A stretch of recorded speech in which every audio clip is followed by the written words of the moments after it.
내 형제들아, 너희는 선생된 우리가 더 큰 심판을 받을 줄 알고 선생이 많이 되지 말라.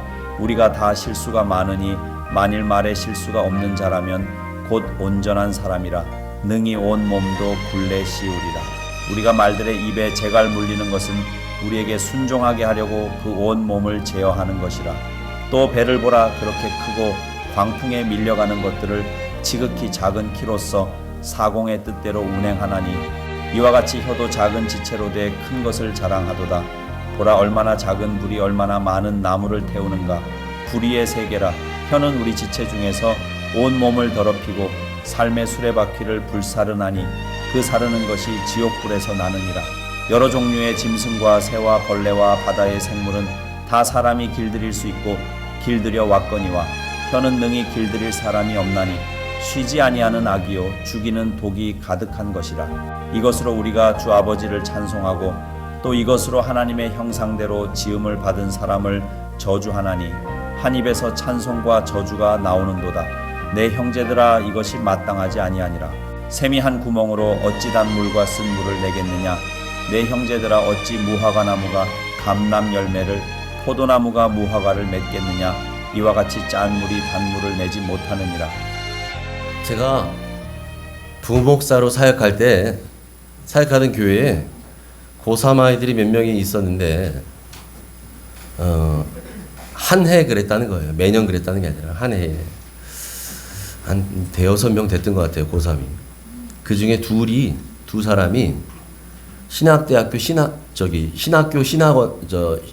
들어갔어요. 신학과에. 제가 그 학생부를 담당하진 않았는데 그 시기는 아마 그 학생부를 담당하고 있던 전도사님이 다니고 있던 신학교에서 개최한 그 여름 캠프에 이제 아이들이 참석했는데 마지막 날 저녁 집회 때 결단하는 시간이 있잖아요. 강사 목사님들이 막 결단을 촉구하잖아요. 주의 종으로 헌신할 사람들 일어나십시오. 뭐 선교 나갈 사람 일어나. 거기에서 얘네가 아마 헌신을 결단했던 모양이에요. 와가지고 이제 목사님한테 그런 얘기를 했겠죠. 그리고 나서 이 아이들이 여름이었으니까 그때 여름 방학 때였으니까 고3인데 교회에서 살더라고요. 교회에서 공부하고 자. 그리고 새벽기도 나와요. 그렇게 이제 여름을 보내고 뭐 그렇게 공부하더라고요.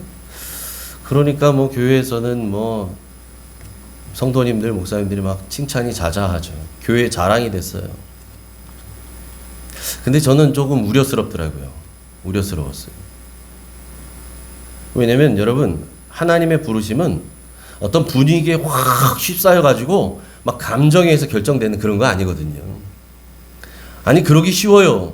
사춘기 때는. 또 아직 이 정서가 온전히 형성되기 전까지는 얼마든지 그럴 수 있어요. 그런데 그런 것들을 좀 잘 분별할 필요도 있고요. 더군다나 그냥 신학을 한다는 게 대학생들 학과 선택하듯이 학과 하나 뭐 이과 아니면 저과 가지 뭐 이렇게 곤란한 뭐 그런 거는 저는 아니라고 생각했거든요. 더더욱 목회는 더 그래요. 목회. 여러분, 흔히 그래서 목회를 종합예술이라고 합니다. 뭐 선배 목사님들 그런 얘기 하시더라고요. 종합예술. 왜 그런가 했더니 찬양 잘한다고 목회 잘하는 게 아니에요. 말씀만 잘 전한다고 목회 잘하는 게 아니에요. 목회라고 하는 거에 들어가는 굉장히 많은 요소가 있어요. 그 모든 것들을 놓치면 안 돼요. 그래서 무엇보다 목회는 양떼들의 형편을 잘 헤아릴 줄 알아야 돼요. 그러니까 여러분, 하나님도 목사는 잘 알아야 되지만 사람도 잘 알아야 되는 거예요. 사람도. 그리고 무엇보다 중요한 게 목회할 때는 주님보다 절대로 앞서면 안 됩니다. 그래서 우리 교회가 이렇게 붙여놓고 있잖아요. 여기 보시는 것처럼. 주님보다 앞서지 않는 교회. 주님보다 앞서면 망해요. 절대로 이스라엘 백성들은 구름 기둥, 불 기둥보다 앞서가지 않았어요. 한 번 하루도. 반드시 먼저 가시는 대로 따라갔다고요. 그러니까 뭐 해야 되겠어요, 목사는? 무릎을 꿇어야죠, 하나님 앞에. 그래서 목회는 무릎으로 하는 거라는 얘기예요. 무릎으로 하는 거예요. 성령님의 인도하심을 받아야만 돼요. 인간적인 재주로 뭐 말주변으로 이걸로 목회하는 게 아니거든요. 성령이 인도하셔야만 돼요. 그걸 따라가야만 돼요. 여러분, 그래서 목회는 누군가는 반드시 해야 됩니다. 왜? 영혼들이 있으니까. 누군가는 반드시 해야 되지만 아무나 해서는 안 되는 거예요. 여러분, 의사가 환자의 생명을 다룹니다. 그렇잖아요. 의사는. 그것처럼 목회자는 영혼을 다루는 사람이에요. 영혼을. 그래서 여러분, 저는 신학하는 뭐 사람들 만나서 이야기할 때가 있으면 그런 얘기 막 할 때가 있지만, 저는 신학하는 사람들은요, 공부 열심히 해야 된다고 좀 말해요. 열심히 해야 됩니다. 뭐 신학할 때만 열심히 하느냐? 아니요. 목사가 되고도 열심히 해야 돼요. 그리고 무엇보다 사명감으로 넘쳐야지요.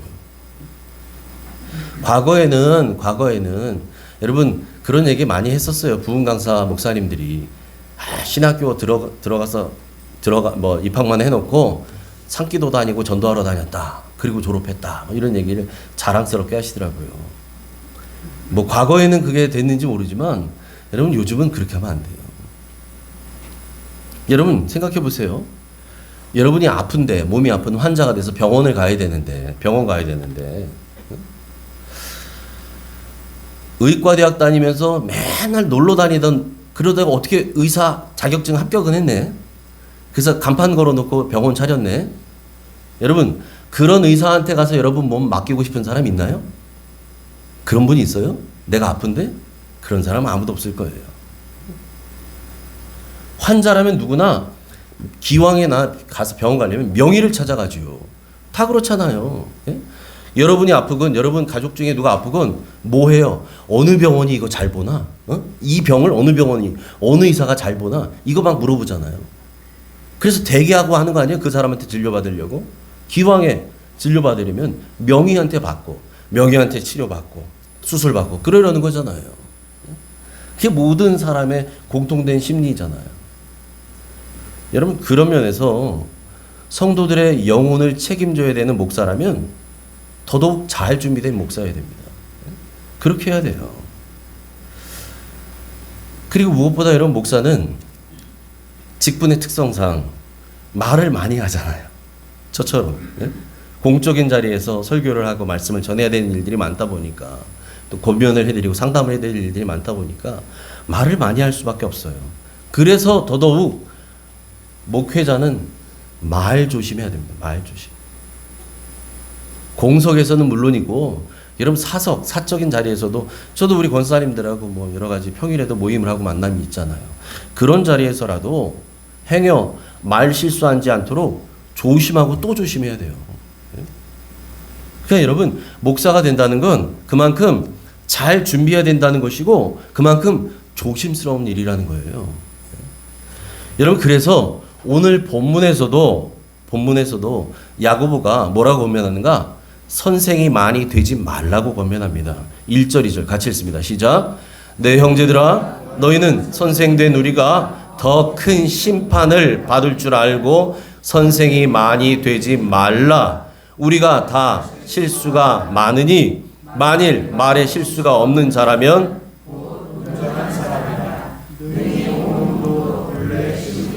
아멘. 아멘.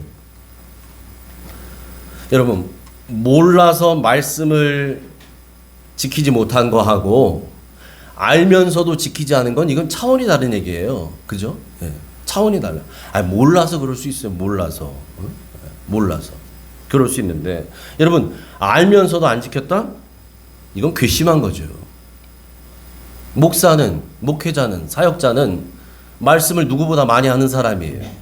내가 어떻게 살아야 되는지 잘 아는 사람이에요. 그런데도 안 지켰다? 그러면 어떻게 된다고요? 엄한 심판이 있다는 거예요. 그래서 뭐라고 얘기해요? 선생된 우리가 더 큰 심판을 받을 줄 안다는 거예요. 더 큰 심판을 받는다는 거예요. 누가복음 12장 48절 같이 읽습니다. 시작. 알지 못하고 맞을 일을 행한 종은 적게 맞으리라. 무릇 많이 받은 자에게는 많이 요구할 것이요 많이 맡은 자에게는 많이 달라 할 것이니라. 아멘. 아멘. 그러니까 사실은 우리 교회에서 하나님 앞에 설 때 제일 두려워해야 될 사람이 저하고 김상훈 목사님이시죠. 그죠? 우린 목사잖아요. 그리고 또 신학을 준비하는 분도 있어요. 하나님 앞에 두려움을 가져야 돼요. 두려움을. 예? 뭐라고 얘기해요? 많이 받은 자는 또 많이 맡은 사람에게는 하나님이 어떻게 하신다고요? 더 많이 요구하신대요. 그러니까 여러분 5달란트 받은 사람은 1달란트 받은 사람보다 더 많이 남겨야 됩니다. 여러분 똑같이 남겨도 받은 게 많아요. 받은 게. 한 달란트 받은 사람은 달랑 하나 받았어요. 5달란트 받은 사람은 5개나 받았어요. 100%만 남겨도 이 사람은 하나만 남겨도 돼. 이 사람은 몇 개 남겨야 돼요? 5개 남겨야 돼요. 그렇잖아요. 그런 겁니다. 그래서 하나님의 심판대 앞에서 목사나 사역자들에게는 더 엄격한 기준이 적용될 거라는 거예요. 더 엄격한 기준이. 그래서 오늘 야고보가 얘기하는 거예요. 더 큰 심판을 받을 줄 알고 선생이 많이 되지 말라. 그렇게 얘기합니다. 이게 명예를 누리고 권세를 누리는 일이 아니거든요. 주의 일을 하는 게. 그런데 여러분 실수는 목사만 합니까? 실수는 아니에요. 모든 사람이 다 실수해요. 우리 권사님들도 연세가 지긋하신 우리 어르신들도 실수할 때 있잖아요. 특히 우리는 어떤 실수가 제일 많아요? 말 실수. 요거. 말 실수가 제일 많아요. 말 실수. 그래서 오늘 본문 2절에서도 무슨 얘기했냐면 말에 실수가 없는 사람은 어떤 사람이라고 얘기해요? 온전한 사람이다. 그러니까 여러분, 야, 그래? 모든 사람이 말에 실수가 많다고 하셨다고? 그렇지, 그래. 사람은 다 실수하는 거잖아. 그러니까 내가 실수하는 거 당연한 거야. 괜찮아, 괜찮아. 여러분, 이렇게 이걸 핑계 삼으라는 얘기가 아니에요. 자기 합리화라는 게 아니에요. 말실수 많이 하는데 내가 말실수 많이 하는 거 이건 당연한 거야. 뭐 괜찮은 거야. 성경에도 나와 있잖아. 모든 사람이 다 실수한다고. 예? 이렇게 자기 정당화라는 얘기가 아니에요. 오늘 성경 말씀이. 그래서 야고보가 뭘 얘기하느냐? 우리 신체 중에서 이 혀의 역할, 이 혀의 역할이 얼마나 중요한지, 그리고 우리가 내뱉은 이 말의 결과가 얼마나 무서운지를 3가지 비유를 통해서 설명합니다. 3절부터 5절 같이 읽습니다. 시작. 우리가 말들의 입에 재갈 물리는 것은 우리에게 순종하게 하려고 그 온몸을 제어하는 것이라. 또 배를 보라. 그렇게 크고 광풍에 밀려가는 것들을 지극히 작은 키로서 사공의 뜻대로 운행하나니 이와 같이 혀도 작은 지체로 돼 큰 것을 자랑하도다. 보라, 얼마나 작은 불이 얼마나 많은 나무를 태우는가. 아멘. 여러분, 야생마를 길들일 때는요, 야생마를 길들일 때는 입에 재갈을 물립니다. 그래서 이 재갈은 이 말이 힘이 막 넘치잖아요. 그 말의 힘을 제어하는 도구가 돼요. 그래서 말을 원할 때 가게 하거나 서게 하거나 내 원하는 방향으로 움직이도록 그렇게 만드는 역할을 하려고 말의 입에다 재갈을 물리는 거예요. 재갈을. 또 여러분 배를 보세요. 배가 막 그 큰 폭풍 광풍에도 막 이리 기우뚱 저리 기우뚱 하면서도 목적지를 향해서 갈 수 있는 그 원동력이 뭐냐? 배에 있는 키라는 거예요. 방향을 조절해주고 왼쪽으로 갈지 오른쪽으로 갈지 이 키. 그래서 여러분 선장이 뭐예요? 그 키를 통해서 움직여서 배가 우리가 원하는 방향으로 갈 수 있도록 그렇게 몰아가는 거잖아요. 또 여러분 3번째로 비유를 들었던 이 작은 불 보세요. 큰 온 산을 다 태우는 큰 산불이 일어나는 그 계기도 작은 불이에요. 뭐 무심코 던졌던 무슨 담배꽁초가 불이 붙어갖고 뭐 이런 가끔 뉴스 나오잖아요. 예? 또 그 뭡니까 나무에 뭐 태우는 거 있잖아요. 이렇게 태우는 거 하다가 뭐 불꽃이 튀어서 뭐 산 전체를 홀라당 태워버렸다, 뭐 이런 뉴스들 우리 가끔 보잖아요. 어마어마한 산을 태우는 것도 우리 안타깝게 우리 보잖아요. 여러분, 여기에서 비유로 들었던 말의 입에 채우는 제갈, 또 배를 움직이는 그 키, 방향키, 예? 또 이 작은 불, 여기에 공통점이 있어요. 다 작다는 거예요. 작아요. 작습니다. 그런데 이 작은 것들이 뭐예요? 큰 것을 움직입니다. 요 입에 물린 요 제갈이 등치 큰 그 사나운 야생마를 길들여서 원하는 대로 조종하게 만들어요. 배의 키도 마찬가지. 작은 불도 마찬가지죠. 여러분, 그래서 우리 사람 신체 중에 있는 요 혀도 마찬가지라는 거예요. 우리 보통 새치혀란 얘기하죠. 새치혀. 새치혀가 무슨 뜻일까? 여러분, 이 한 치라고 하는 것이 바로 30cm를 얘기합니다. 3cm. 그러니까 새치혀는 약 9cm, 10cm밖에 안 돼요. 여러분, 자로 10cm를 해봐야 한 요만큼밖에 안 되는 거거든요. 이걸 얘기하는 거예요. 새치혀는 이렇게 짧다는 거야. 아무리 쭉 빼봐야 그 정도밖에 안 되는 거예요. 우리 몸에 혀가. 그런데 그렇게 작은 혀가 우리의 온 몸을 제어하고 컨트롤한다는 거죠. 그래서 여러분, 혀 잘못 쓰잖아요. 이 혀를 잘못 놀리잖아요. 그 잘못 놀린 혀가 어떻게 하느냐? 온 몸을 더럽게 만들어요. 뿐만 아니라 삶의 수레바퀴를 태운다라고 오늘 성경이 얘기합니다. 6절 같이 읽습니다. 시작. 혀는 곧 불이요 불의의 세계라. 혀는 우리 지체 중에서 온 몸을 더럽히고 삶의 수레바퀴를 불사르나니 그 사르는 것이 지옥불에서 나느니라. 아멘. 잘못 사용한 이 혀, 내 기분대로 내뱉은 말, 여러분, 이것 때문에요.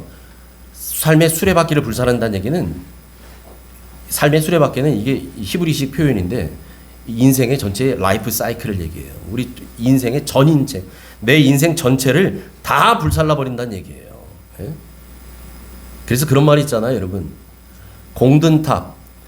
공든탑을 쌓는 데는 20년, 30년, 수십 년의 세월이 걸려요. 탑 쌓는 거.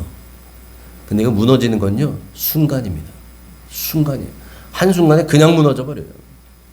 그러니까 30년, 40년 목회하면서 그렇게 많은 사람들의 존경을 받고 했던 그런 목사님들 중에서도 가끔 뉴스에 나오는 분들 보세요.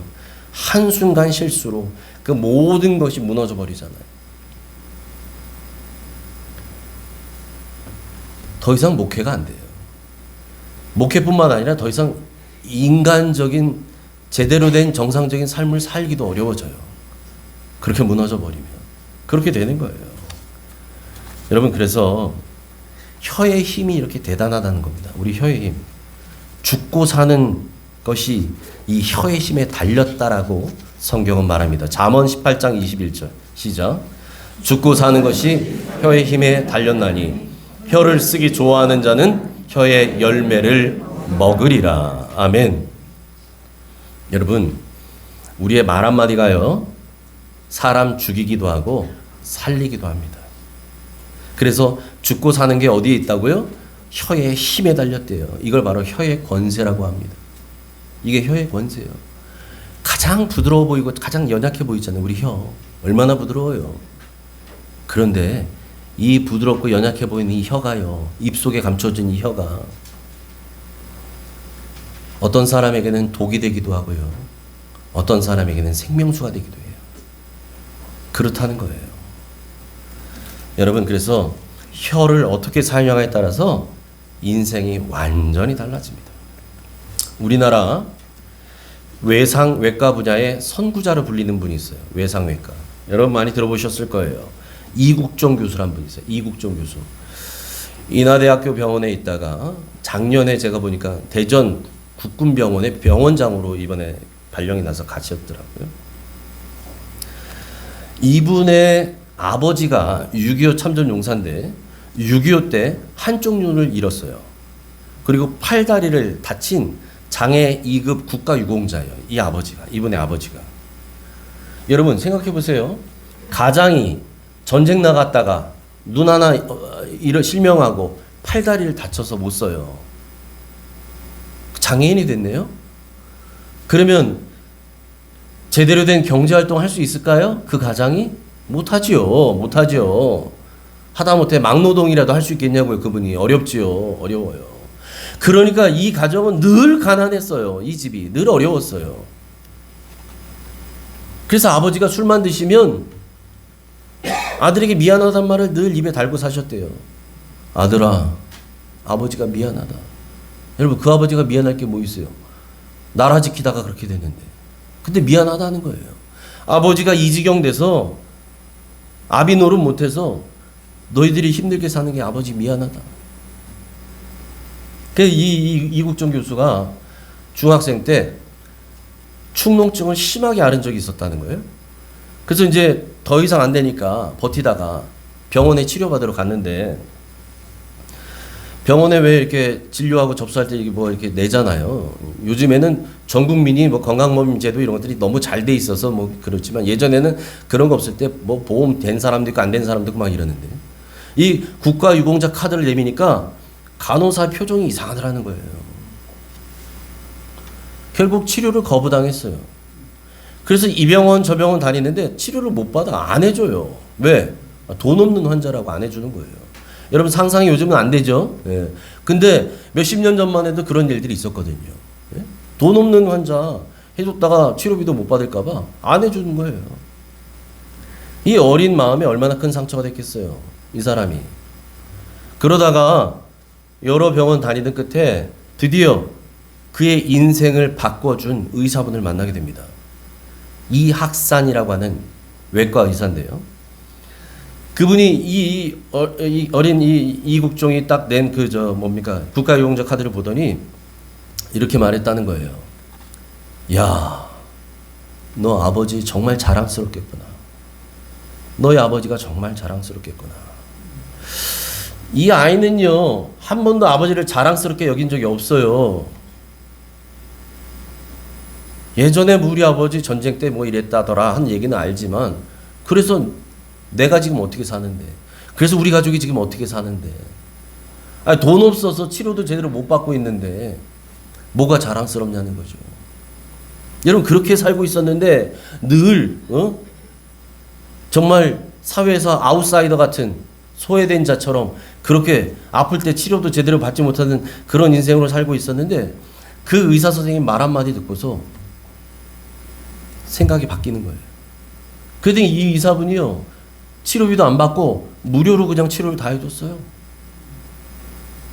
뿐만 아니라 이 아이에게 그렇게 얘기하는 거죠. 너도 열심히 공부해서 꼭 훌륭한 사람이 되거라.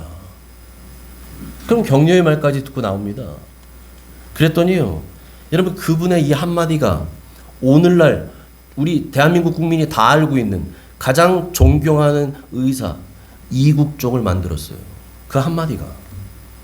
그래서 여러분, 이 이국종 교수가 말합니다. 자기가 지금 의사 생활하고 있는데 자기가 의사로서 가지고 있는 자기만의 원칙이 있는데, 이 원칙이 바로 그때 만들어졌습니다. 그 원칙이 뭐냐? 바로 이거예요. 같이 읽어볼까요?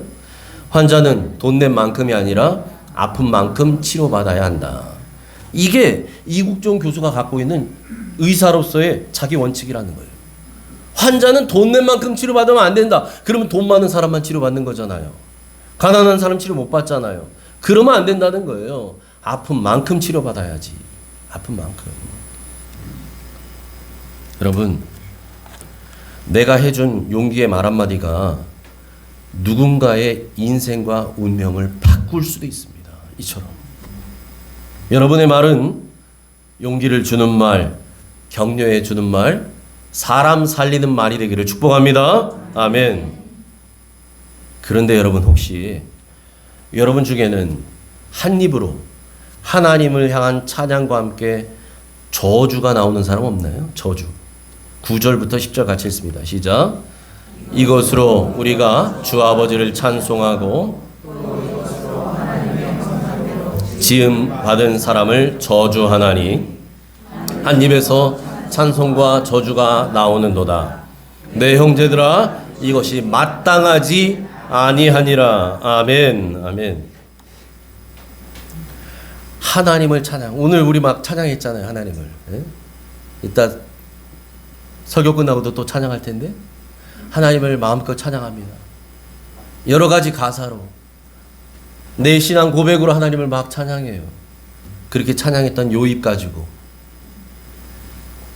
하나님의 형상대로 지음받은 사람을 저주해서는 안 된다는 거예요.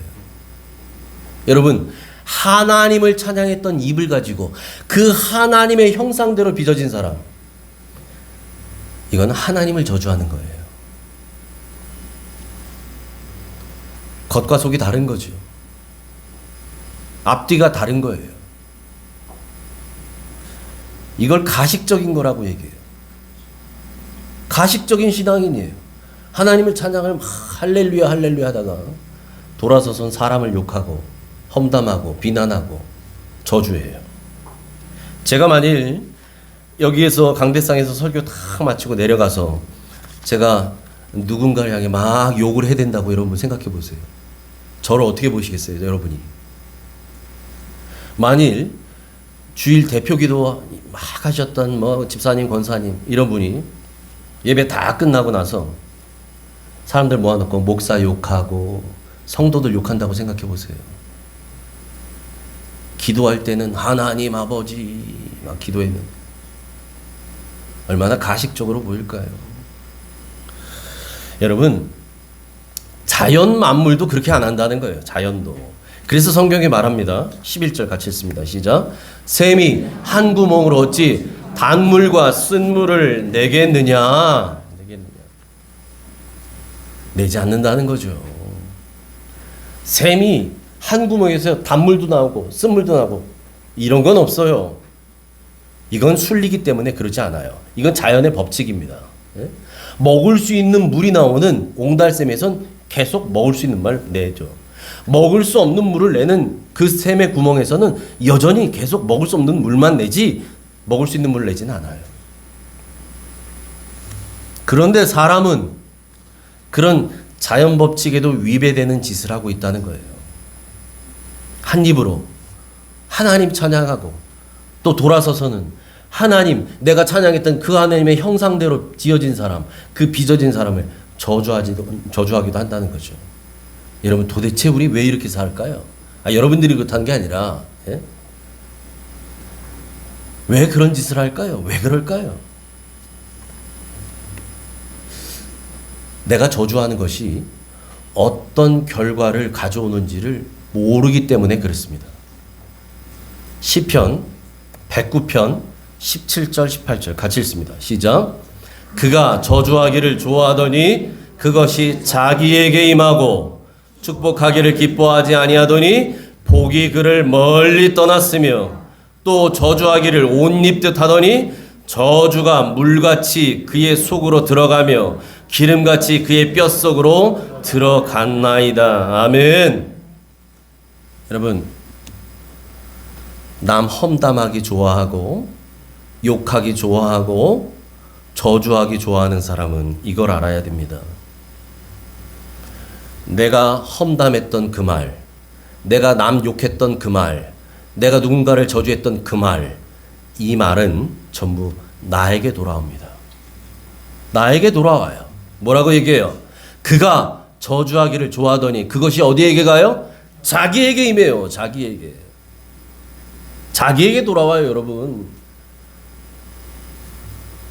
뿐만 아니라 내가 했던 그 모든 저주, 이 험담, 이게요. 오늘 뭐라고 얘기하냐면 18절에 이 저주가 물같이 그의 몸속으로 들어가고 기름같이 그의 뼛속으로 들어간다는 거예요. 완전히 내 인생 돼버려요. 그 저주가. 그냥 내 인생이 저주의 인생이 돼버리는 거예요. 내 입으로 그냥 저주를 쏟아놓았더니 그게 다 들어와서 내 것이 돼버려요. 내 인생이 돼버려요. 근데 그것만 되는지 아세요? 그것만 되지 않아요. 이게 대를 이어갑니다. 내 자녀에게 흘러가고요. 자손들에게 흘러가요. 이 저주가, 내가 했던 욕이, 내 비난과 험담이 이게 대를 이어 내려간다고요. 여러분, 이 사실을 잊지 말아야 됩니다. 여러분, 이런데도 우리가 다른 사람 누군가를 험담하고 뒷담화하고 욕할 수 있을까요? 이런데도 이게 다 나에게 들어오고 내 아들에게 내려가고 내 딸들에게 내려가고 내 손주들에게 내려갈 건데 이런 데 욕할 수 있냐고요. 내가 험담할 수 있냐고요. 비난할 수 있냐고요. 우리 옆 사람하고 인사 한번 하죠. 축복하며 삽시다. 기도해주며 삽시다. 여러분 틀림없어요. 여러분 내 눈에 누군가의 실수가 보인다면, 내 눈에 누군가의 잘못이 보인다면 그거 335 모여가지고 아이고 권사님 그 이거 들어봤어? 그 누구 있잖아, 그 누구 집사 누구 권사 세상에 그렇더래 이거 하라는 게 아니에요. 여러분 내 눈에 누군가의 실수가 보이면 뭐 하라는 거냐? 그 사람 위해서 중보해 주라는 거예요. 여러분 믿으십니까? 아멘. 그 사람을 불쌍히 여겨서 내가 그분을 위해서 기도해 주라는 거예요. 험담하라는 게 아니라, 나팔불라는 게 아니라, 주님 그분의 이런 실수를 주님 덮어주시고 용서해 주시고 그분 돌이키게 해 주십시오. 그분 다시는 그런 실수하지 않도록 주님 긍휼의 은혜를 베풀어 주십시오. 여러분 그렇게 정말 그 영혼을 불쌍히 여기는 마음으로 기도해 주는 여러분 되시길 축복합니다. 험담하는 거 아니에요. 그 사람 위해 기도해 주셔야 돼요. 그래서 그걸 주님이 나에게 보게 하셨구나. 나에게 보게 하신 이유가 있어요. 나에게 기도 제목 주신 거구나. 나에게. 여러분 그런데도 불구하고 다른 사람을 저주하고 욕하고 하는 까닭은 뭘까요? 우리 안에 악한 것들이 가득하기 때문이에요. 악한 것이 가득해요. 여러분 말은 내 마음의 거울입니다. 내 마음의 상태를 보여주는 게 내 입의 말이에요. 이건 틀림없어요. 여러분 내 안에 은혜가 넘칠 때 보세요. 여러분 안에 은혜가 넘칠 때 툭 찔러도 뭐가 나와요? 은혜의 말이 나와요. 그런데 내 마음속에 막 화가, 분노가 막 치밀어 있어. 큰 잘못도 아니야. 옆에 있는 사람이 한번 툭 한마디 내뱉었네? 와와와와와와 이렇게 되는 거예요. 이 안에 분노가 있거든. 말은 내 마음의 상태를 그대로 보여줘요. 내 안에 뭐가 있는지 그대로 나타난다고요. 예? 여러분 그래서 우리가 뭐 해야 되느냐? 여러분 마음 관리 잘 하셔야 돼요. 마음 관리 잘 하시기 바랍니다. 여러분의 마음을 잘 지키시기 바랍니다. 생명의 근원이 어디서 난다고요? 마음에서. 지킬 만한 것들이 많지만 그 가운데서도 가장 우선적으로 지켜야 될 것이 무엇이라고요? 우리의 마음이에요. 마음. 그러니 우리 마음속에 악한 것 틈타지 못하도록 잘 지키시기 바랍니다. 잘 관리하시기 바랍니다. 그래서 여러분 우리 마음 잘 관리하기 위해서 가장 중요한 것이 뭐냐? 가장 중요한 거 이거예요. 듣는 것을 주의하셔야 돼요. 잘 새겨 들으셔야 돼요. 잘 걸러 들으시기 바랍니다. 여러분 들리는 말이라고 다 듣지 마시고 나에게 한 얘기라고 다 맞장구 치지 마세요. 여러분 내가 맞장구를 쳐줘야 될 말이 있고요. 맞장구 치지 말아야 될 말이 있어요. 그런데 괜히 그 사람 한 말, 그 사람 얼굴 보고 미안해서 아이고 그래 하지 마시라고요. 어떤 말이요? 다른 사람 험담하는 말, 누군가가 비난하는 말, 욕하는 말, 이런 말 하거들랑 여러분 맞장구는커녕 귀에 담지도 마시고 그 자리를 피하세요. 피해야 돼요. 이게 그 사람의 영혼을 위하는 거고 내 영혼을 위하는 거예요. 여러분 왜 그런지 아세요? 사람은 자기도 모르게 자기가 들은 것을 마음에 담게 돼 있어요. 내 마음에 담아요. 그리고 내가 들은 대로 말합니다. 들은 대로 말이 나와요. 그러니 그런 말들은 마음에 담으면 안 돼요. 그래서 제가 그런 말들은 귀에 담지 마시라는 거예요. 담지 말아요. 그런 말 담으면 안 돼요. 다 흘려버리고 못 들은 척 하시고. 어떤 분은 그런 얘기 하시더라고요. 그런 자리가 있으면 바로 기도의 자리로 뛰어가서 기도하신다고. 예? 여러분 그게 지혜죠. 남 험담하는데 앉아가지고 그래 세상에 어쩌나 저쩌나 똑같은 사람 되는 거예요. 똑같은 사람 돼요. 유명한 강사 중에 김창옥 씨라고 여러분 아시죠? TV에도 많이 나오잖아요. TV에 재밌게 얘기 많이 하잖아요. 이 김창옥 씨가 저도 재밌게 가끔 보는데 김창옥 씨가 했던 말 중에 이런 말이 있더라고요. 이런 말 하더라고요. 사람에게는 저마다 자기의 모국어가 있다. 이런 표현을 해요. 모국어. 여러분, 모국어가, 우리는 한국 사람이니까 한국어가 모국어다. 그 말 아니고요. 이 사람이 말했던 이 모국어라는 말은 무슨 말이냐? 내가 어려서부터 부모로부터 들어와서 내 안에 형성된 언어를 얘기해요. 내가 어릴 때부터 부모에게 들었어. 그런 류의 말들을. 그래서 내 안에 나도 모르게 형성이 돼버렸어요. 말이, 언어가. 예를 들면 부모에게 칭찬과 격려의 말을 듣던 아이는요, 자라면서 그 말이 내 안에서 체득이 돼서 내 것이 됩니다. 칭찬과 격려의 언어가 내 언어가 돼요. 내 모국어가 돼요.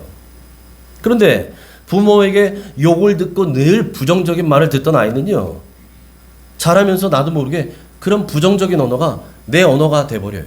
그런 언어. 나도 모르게 말이 나오면 부정적인 말이 나오는 거예요. 여러분, 그런 면에서 우리 그리스도인들은 어떤 말을 듣느냐가 너무너무 중요합니다. 너무너무 중요해요.